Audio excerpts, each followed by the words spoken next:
एगो काम करा, कृष्णा कुमार लंदन करके सर्च करा। काजल रगवानी की फ्रेंड बोलती है गुड आइडिया और सर्च करने लगती है। ढूंढते ढूंढते कृष्णा कुमार का फेसबुक प्रोफाइल काजल रगवानी को मिल जाता है। काजल रगवानी उस लड़के का फोटो देखते ही बोलती है इहे बाबू इडियट जे हमरा के बिना देख ले सुन ले हमरा साथे शादी करेला हाँ कर देलस। बेटा जहिया के हमरा सोझे पड़ गई ना तहिया हम तोरा के बताइब कि छवि वर्मा चीज का है।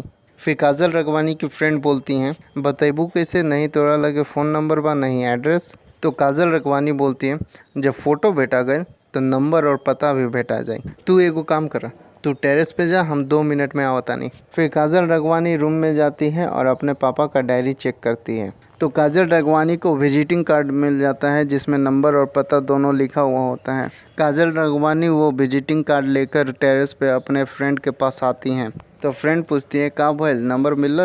तो काजल रगवानी बोलती है हाँ नंबर भी मिल गई और पता भी मिल गई।